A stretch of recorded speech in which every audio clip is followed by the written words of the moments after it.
The old Chevrolet Impala rumbled into the gravel lot of the Rusty Spoon Diner, its tires crunching against the uneven stones as it rolled to a stop.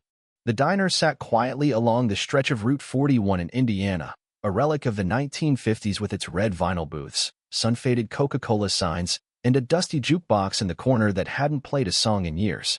Its charm wasn't in its shine, it was in its wear, the kind that whispered stories of decades past. Inside, the scent of sizzling bacon mixed with the aroma of fresh coffee. The air was heavy with the hum of casual conversation, the gentle clink of silverware against porcelain plates, and the rhythmic hiss of the griddle. A pair of truckers sat at the counter, their heavy coats draped over the backs of their stools, talking quietly between bites of scrambled eggs. In a booth by the window, an elderly couple shared a stack of pancakes, their soft voices lost in the diner's calm noise. The kind of place where nothing changed. No one hurried. No one made waves. Except for the group of bikers by the front window. They sat slouched around a corner table cluttered with empty plates, beer bottles, and a pool of spilled ketchup. Loud, rough, and messy, they filled the space with deep, booming laughter, the kind that wasn't about jokes, it was about volume, about presence. Their leather vests bore a red skull emblem on the back, each one frayed at the edges, the threads tugged and torn from long rides and too many fights.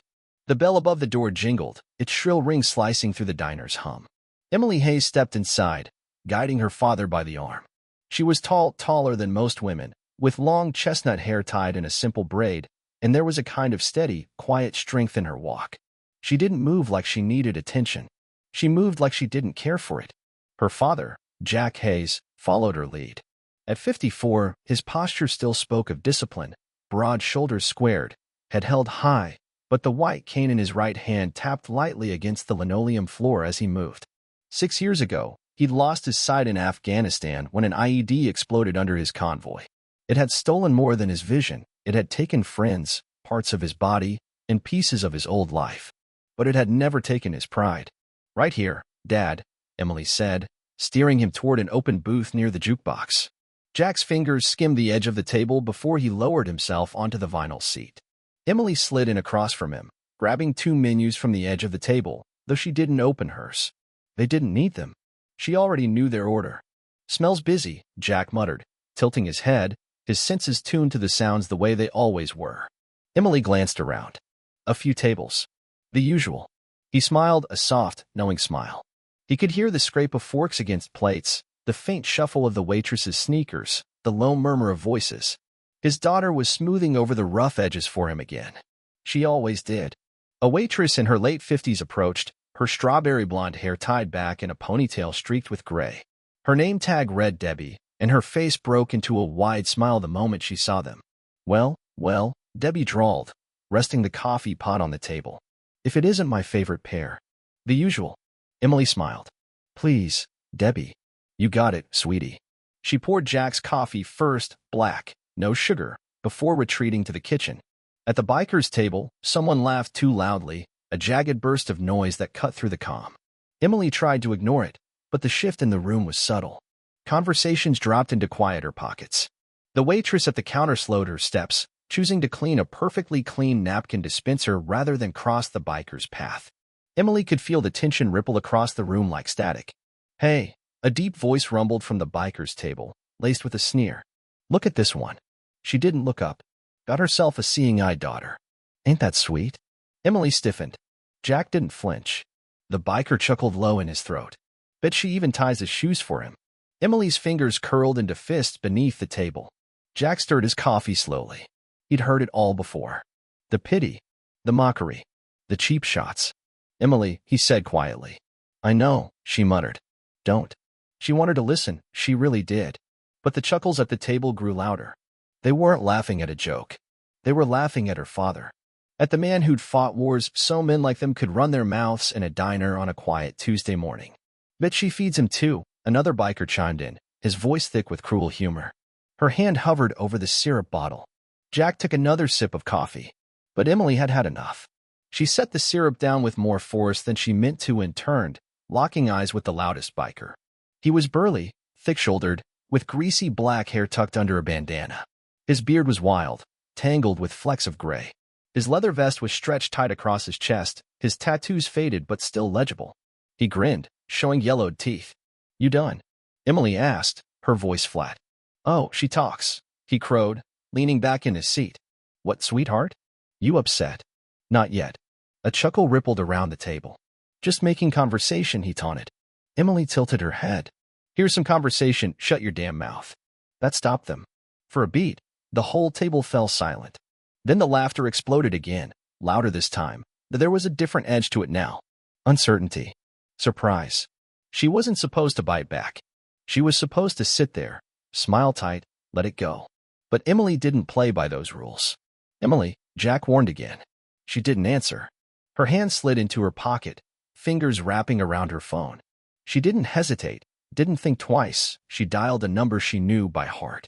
The bikers noticed. Oh no, the loud one snorted. She's calling the sheriff. Maybe the FBI. Real big trouble now.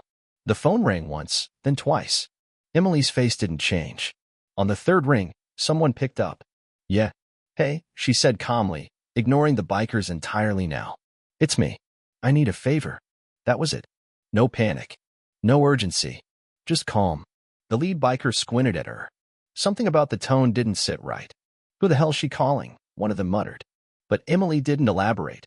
She ended the call, slid her phone back into her pocket, and calmly picked up her fork, cutting into her pancakes. The tension in the room ticked higher. Jack reached for his coffee again. Who'd you call? He asked, voice low. Emily didn't answer. And that was when the diner door jingled. The bikers barely glanced over. Until it jingled again. And again. A dozen men and women filed inside, some in worn leather jackets, others in simple flannel shirts. Most were older, gray-haired, sun-beaten faces, but a few were younger, moving with that same kind of quiet, deliberate control. Their boots thudded softly against the linoleum, the sound of authority that didn't need to be announced. Emily didn't have to look at her father to know he recognized the footsteps. The bikers noticed now. One of them sat up straighter. What the hell? The man at the front was tall, with silver hair cut short and a faded Marine Corps patch sewn onto his jacket. His name was Tom Carter, though everyone who knew him called him Captain. He wasn't the kind of man who raised his voice unless he had to, but when he did, the walls remembered. He stopped by Jack's booth. Hayes, Carter said. Jack smiled into his coffee. Carter. The biker's table fell dead silent. Emily cut another piece of pancake. The lead biker sat rigid now, eyes darting between Carter and the dozen veterans who'd filled the diner like they owned it. This some kind of joke?